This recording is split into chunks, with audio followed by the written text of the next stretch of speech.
Apa kabar sahabat Indonesia? Selamat datang di Talkshow Jamu Digital. Kali ini kami menghadirkan anak-anak milenial yang sedang giat-giatnya menekuni bisnis jamu.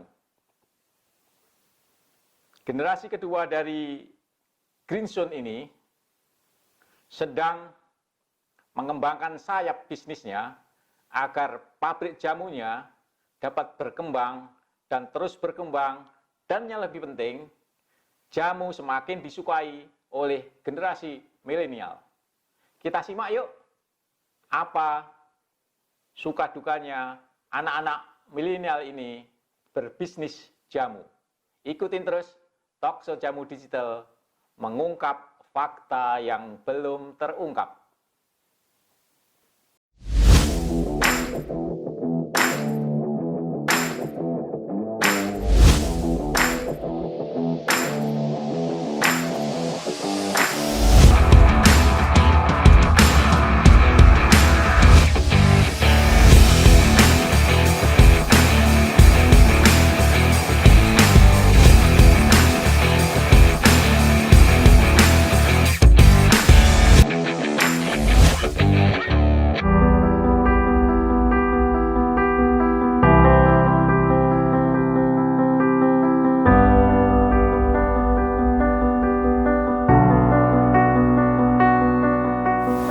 Divisi produksi merupakan jantung dari Green Zone Herbal, di mana 80% dari aktivitas Green Zone Herbal terletak pada produksi herbalnya.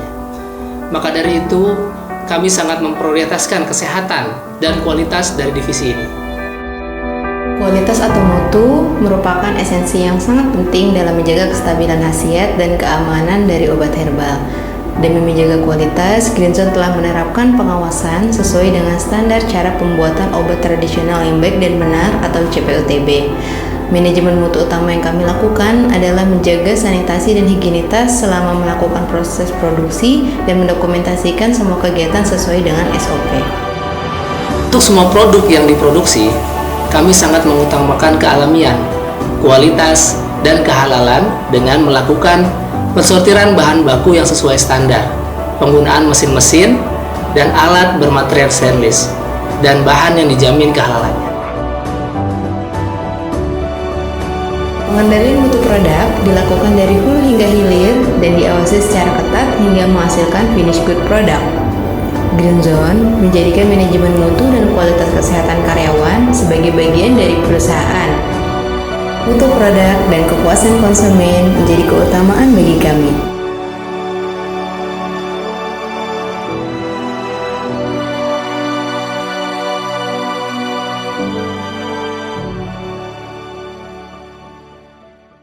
Apa kabar sahabat Indonesia?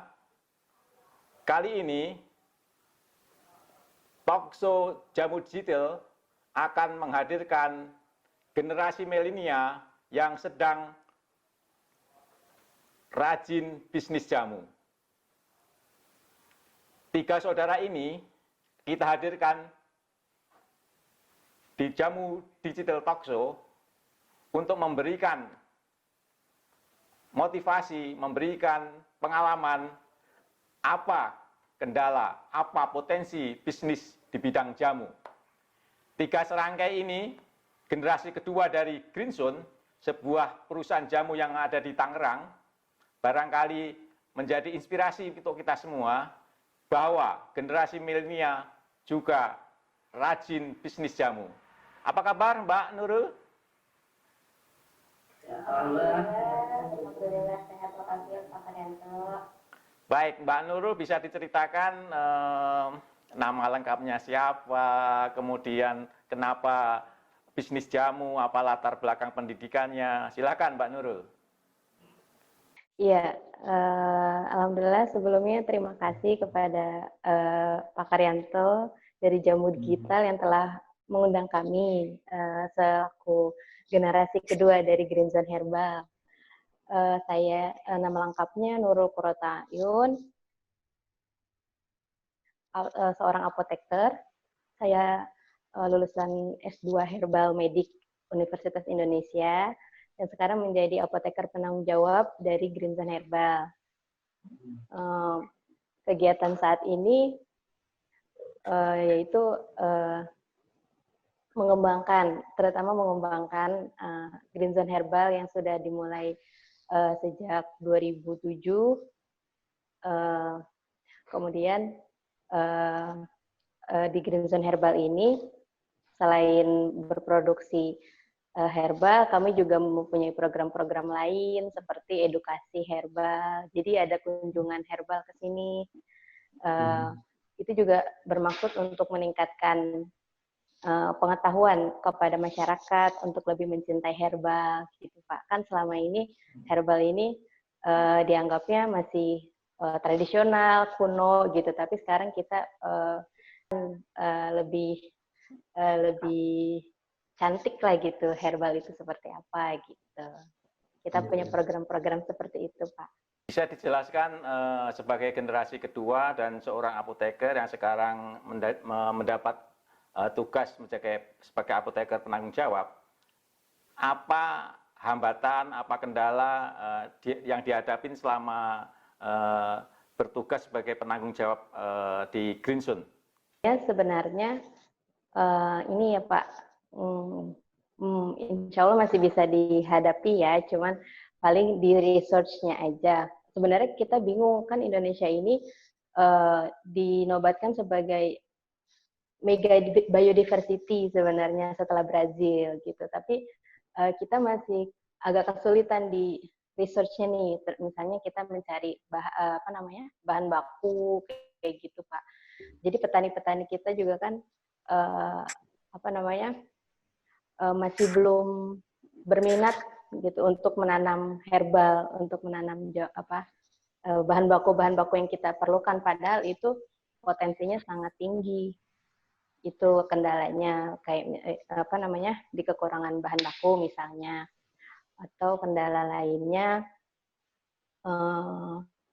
untuk di pemasaran mungkin nanti akan adik saya yang bahas. Seperti itu Pak.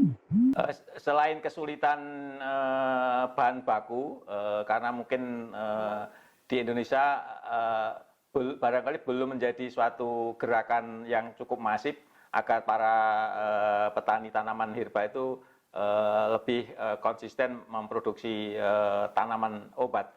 Kalau dari standarisasi tanamannya, Mbak Nurul, apakah juga masih menjadi permasalahan? Karena kan belum menjadi industri yang masif untuk menanam tanaman obat ini. Iya, termasuk juga merupakan tantangan ya sih Pak, bukan kendala sebenarnya, tantangan mengenai standarisasi obat herbal atau jamu kita lah gitu. Kalau untuk standarisasi mungkin kita balik lagi kali ya Pak. Misalnya kita sebagai apa nih gitu. Misalnya kalau kami sekarang menempatkannya sebagai generasi kedua ya Pak gitu. Sebagai generasi kedua, kami kan ingin sebenarnya memperkenalkan kembali jamu gitu. Jamu empirikal.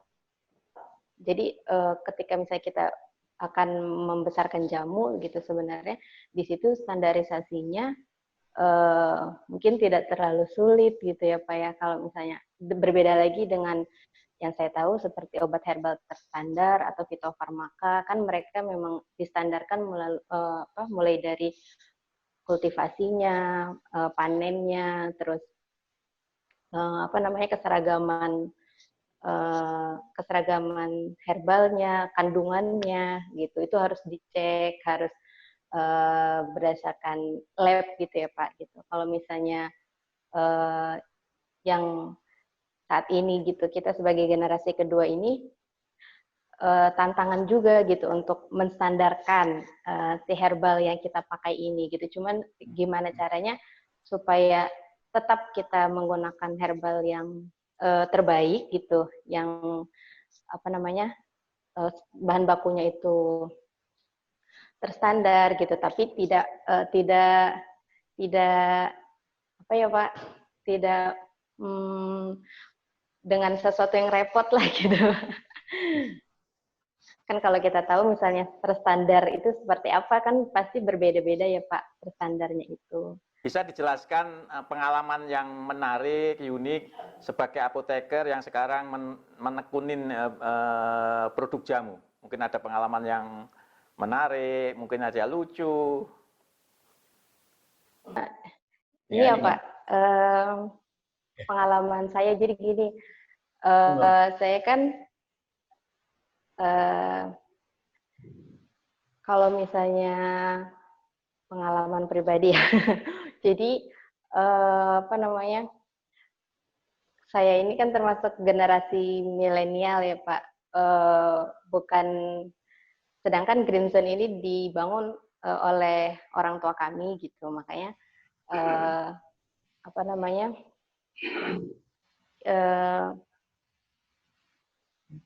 ada jadi pengalaman lucunya itu teman-teman kita sendiri gitu Pak, ternyata teman-teman kita sendiri itu sudah menggunakan jamu yang orang tua kami buat gitu. Jadi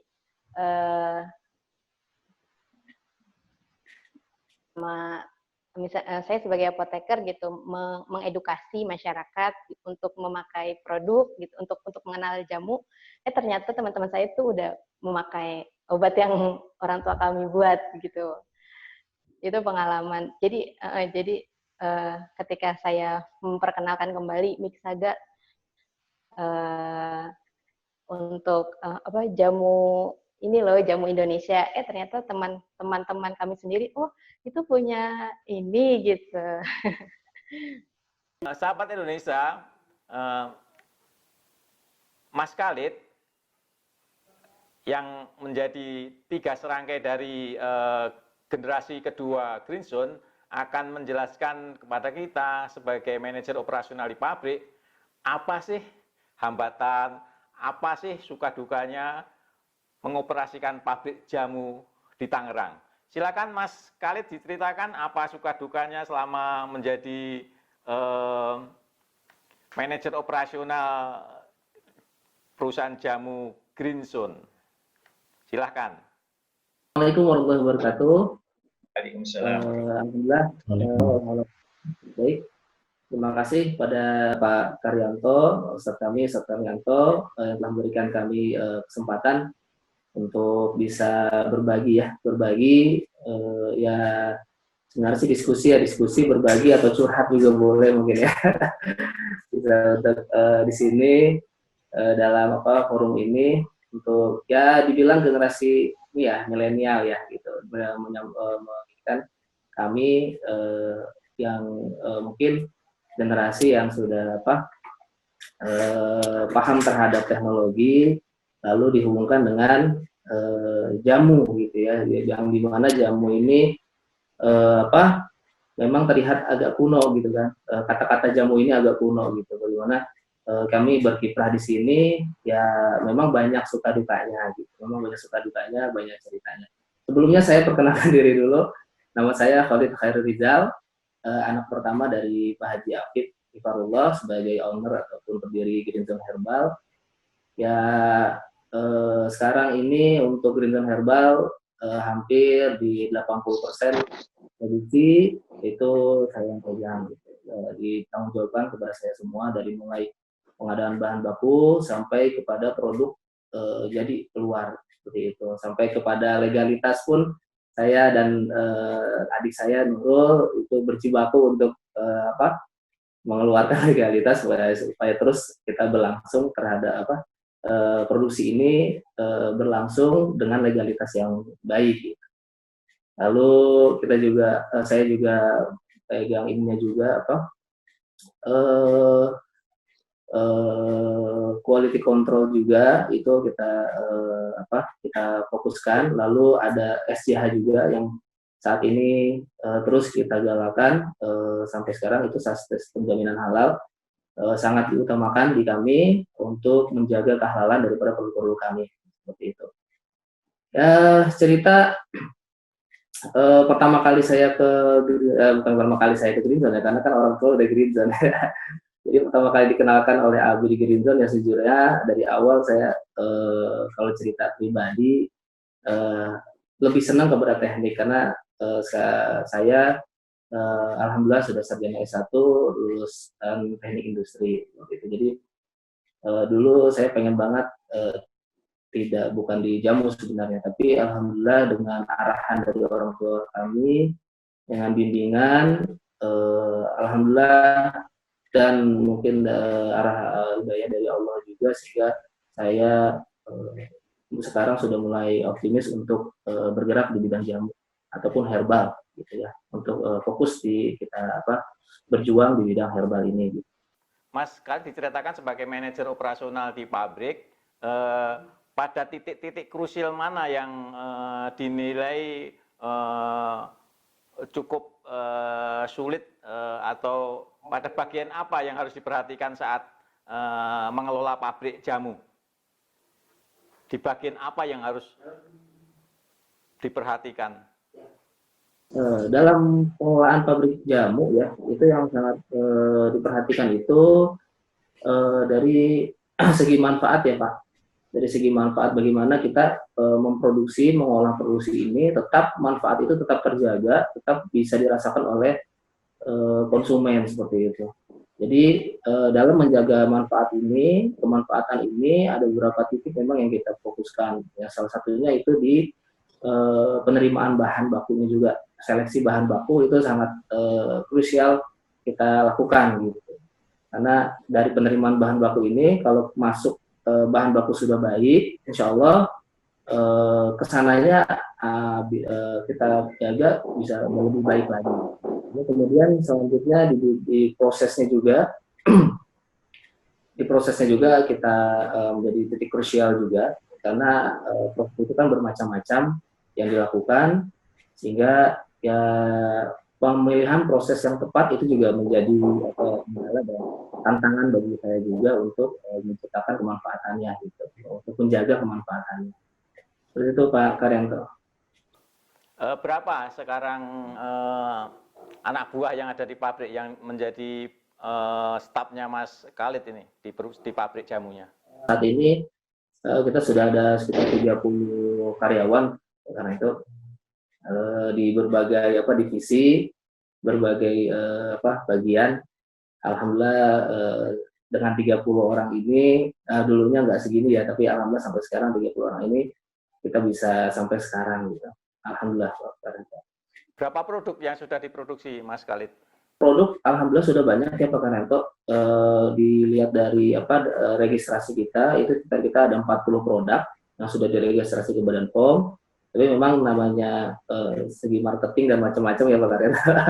Ya, saya nggak terlalu paham dengan itu, tapi yang sekarang aktif untuk kita produksi itu sekitar ada 15-20 produk yang kita produksi di sini. Itu masih aktif. Selebihnya itu masih kita galakan untuk marketingnya, seperti itu. Baik Mas Khalid, saya akan berpindah ke Mas Hamsyah sebagai anak yang paling kecil, ditugasi sebagai pemasar. Nomor 3. Oh, nah iya, nomor 3. Wah, ada 4 ya? Iya, ada 4. Oke, yang nomor 3 diserahin jadi tim pemasar jamu Green Zone. Apa kendala atau yang dihadapi memasarkan jamu, Mas Hamsyah? Jadi untuk pemasaran di bidang jamu, saya juga bingung nih sebenarnya. Kan Indonesia ini kan ninggalin sisi empirikal, sisi warisan dari orang tua itu kan sebenarnya begitu kuat ya Pak. Jadi kayak orang tua dulu itu kalau anaknya sakit itu batuk atau panas itu langsung dibicokin daun saga kayak gitu. Sebenarnya dari nenek moyang kita itu warisannya itu begitu kuat gitu untuk empirical herbal ini gitu. Tapi yang kenyataannya di lapangannya di saat sekarang ini orang kehilangan sisi empirik itu gitu Pak. Jadi kayak kayak nggak belum pernah dengar atau apa, padahal itu yang diwariskan oleh orang tua kita terdahulu gitu. Nah, kesulitan buat tim marketing itu adalah mengeluarkan kembali, menceritakan kembali ke ke masyarakat bahwa banyak banget hal pentingnya jamu untuk mengobati sakit seperti itu, Pak. Kalau produk unggulannya dari Greensun apa, Mas Hamzah? Mas Hamzah, produk unggulan yang apa itu? Bisa diceritakan apa itu Mixaga? Ada obat Mixaga namanya. Mixaganya itu untuk sariawan, batuk, sakit tenggorokan, gitu Pak. Cuman itu udah masuk ke seperti Century di toko-toko obat, itu sudah masuk semua. Di apotek konvensional juga sudah masuk. Apakah pemasaran Mixaga ini juga sudah menggunakan online, misalkan dijual online di mana aja? Bisa diceritakan? Untuk segi pemasaran untuk Mixaga, kita kan biasanya pada umumnya itu kan Pak, produsen herbal itu menggunakan hanya jalur tradisional market saja gitu ya. Nah, untuk Mixaga ini kita menggunakan 3 jalur, yaitu satu tradisional market, lalu juga kita masuk ke konvensional market, dan terakhir ini online market. Nah, siapa yang melakukan online? Yang melakukan online itu bukan kami, pihak produsen, tapi yang melakukan online itu adalah si pihak tradisional market dan konvensional marketnya. Gitu, Pak. Ini kalian bertiga kan menjadi generasi kedua. Boleh ceritain nggak dengan berkarir, menekunin karir di perusahaan keluarga ini, apa sih yang sudah didapat dari bisnis keluarga ini, Mas Hamzah? Banyak Pak yang didapat. Kalau dari segi pribadi saya banyak kan rata-rata milenial itu kan pengennya kerjanya di startup gitu ya Pak. Kayak di Tokopedia gitu, terus di Shopee, kerjanya di startup milenial lah gitu. Banyak orang yang bilang lu masih muda, kerjanya di tempat jamu gitu kan, kesannya gimana gitu ya Pak ya. Cuman ternyata nggak seperti itu yang saya rasakan Pak. Yang saya rasakan justru saya menemu banyak tantangan baru di sini. Terutama saya sebagai milenial mengcover, artinya bagaimana jamu ini atau obat-obat tanaman keluarga ini bisa dikemas atau dilakukan pemasaran dengan cara yang lebih bisa diterima masyarakat luas gitu Pak, dengan cara-cara yang mungkin lebih digital gitu. Ternyata nggak harus di startup loh kalau untuk pengen terlihat milenial gitu. Ternyata kita di dunia jamu pun bisa merasakan namanya jualan online, bikin konten-konten digital, seperti itu Pak. 3 generasi milenial ini akan memberikan inspirasi agar rekan-rekan milenial juga semakin cinta minum jamu. Apa harapan atau motivasi apa dari Mas Khalid agar milenial ini semakin cinta dengan jamu? Silakan.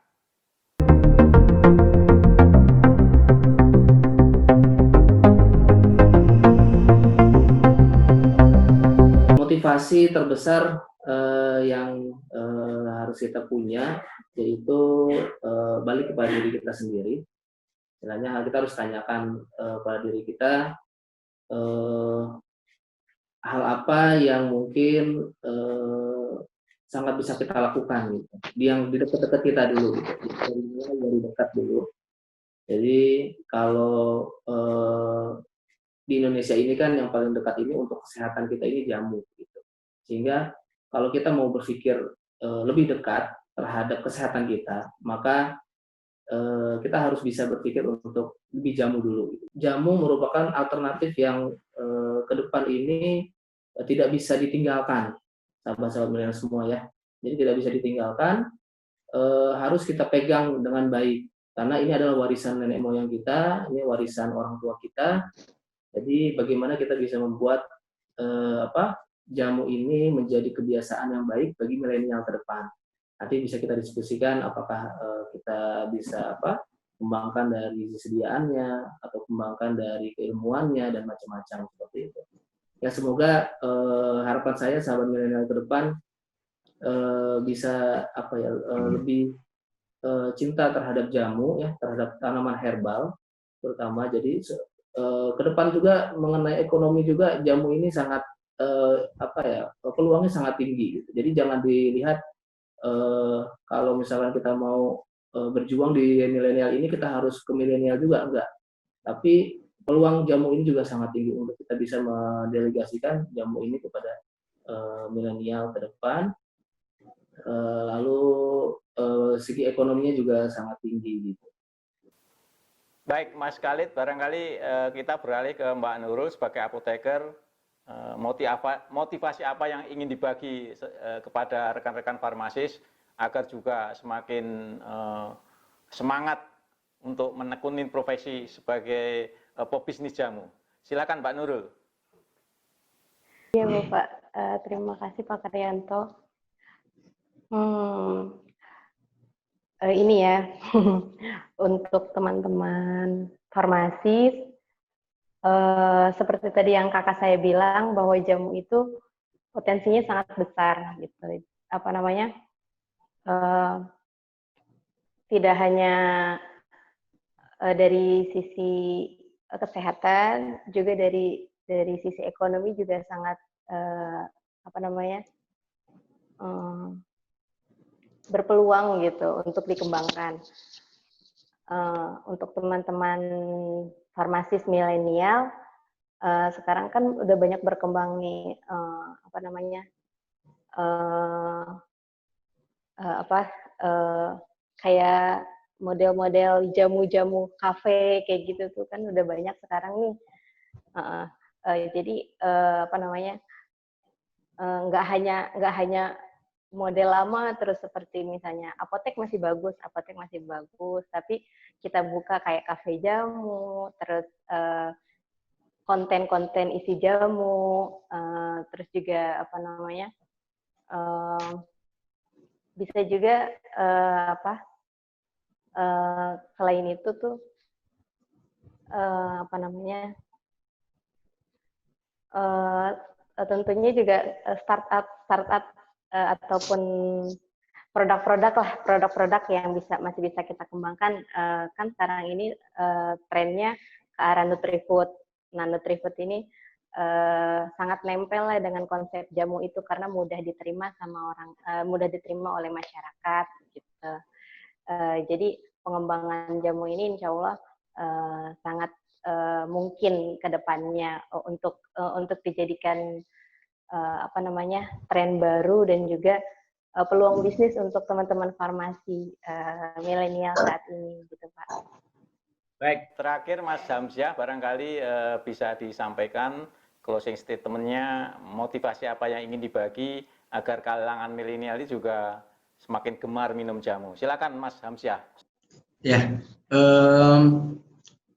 seperti pada saat pandemi ini ya Pak, pada saat pandemi ini banyak orang baru mulai itu Pak, kenal jamu jahe, kayak baru kedengar lagi nama-nama empon-empon gitu ya Pak ya. Ternyata obatnya itu ada di sekitar kita gitu Pak, ada di sekitar rumah kayak gitu, yang nggak perlu jauh-jauh harus ke rumah sakit. Malah ketakutan orang kan sekarang kalau ke rumah sakit malah dibilangnya PDP apa gitu ya Pak ya. Nah jadi ternyata ini loh, banyak hal yang ternyata di sekeliling kita itu banyak manfaatnya, bisa buat dari segi kesehatan. Bahkan Pak, jamu itu nilai ekonominya itu tinggi sekarang Pak, gitu. Nah saya membayangkan jika Indonesia ini dikembalikan lagi pada saat itu di mana Indonesia terkenal dengan tanaman obatnya, terkenal dengan jamunya gitu. Saya membayangkan orang-orang Indonesia menggunakan jamu itu seperti menggunakan obat pada umumnya gitu Pak. Jadi kayak jadi konsumsi harian, sehingga tidak hanya pabrik obat yang makan nanti pabrik-pabrik herbal yang akan bermunculan, tetapi seperti kita contohnya petani gitu Pak. Petani itu juga bisa nanti kita edukasikan untuk menanam herbal. Kenapa sekarang petani itu nggak ada yang menanam herbal karena tidak ada permintaan.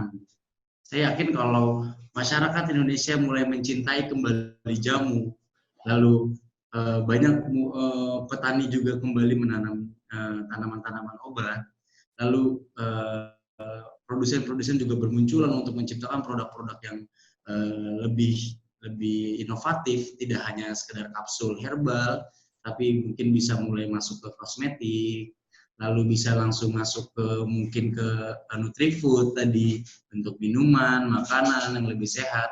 Saya yakin tidak hanya masyarakat Indonesia yang akan lebih sehat, tetapi secara ekonomi pun Indonesia akan banyak kebantu dari jamu.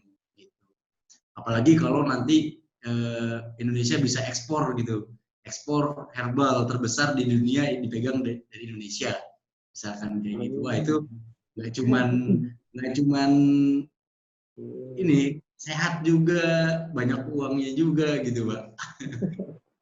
Oke, terima kasih Mas Hamzah. Jadi memang potensinya sangat besar. Jadi suatu saat tidak tertutup kemungkinan Indonesia akan menjadi pengekspor jamu terbesar di dunia dengan resources yang luar biasa dan SDM yang luar biasa. Sebelum kita akhiri talkshow, saya ingin mendapat komentar dari ketiga generasi milenial. Apa kesannya terhadap pendapatnya tentang jamu digital? Dimulai dari Mas Hamzah dulu. Apa kesannya dengan jamu digital?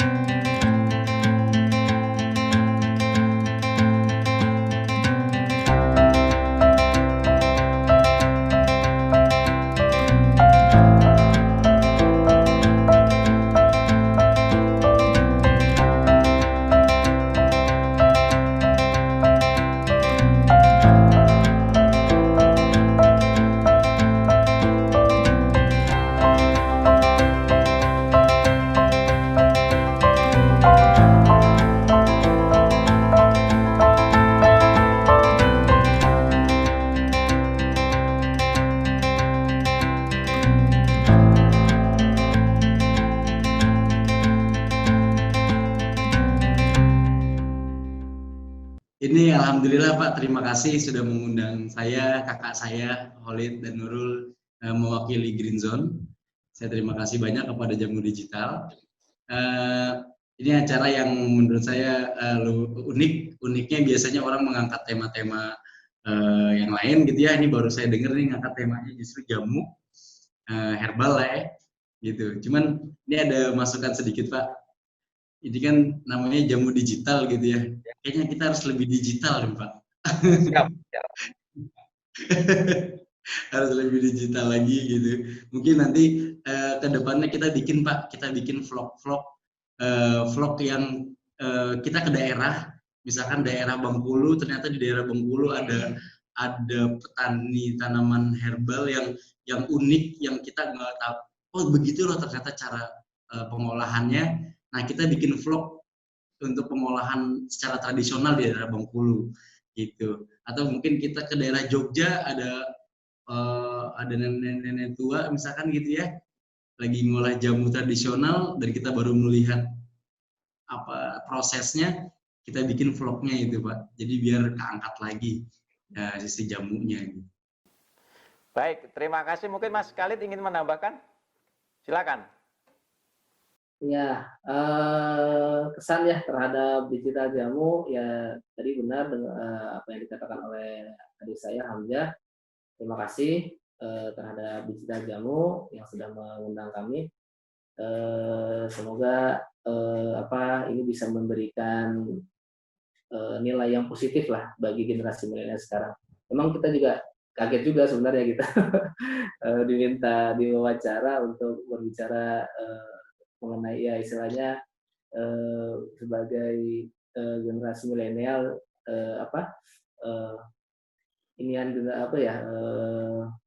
generasi milenial yang gemar jamu gitu. Tapi ya insya Allah ke depan kita tetap fokus ke situ.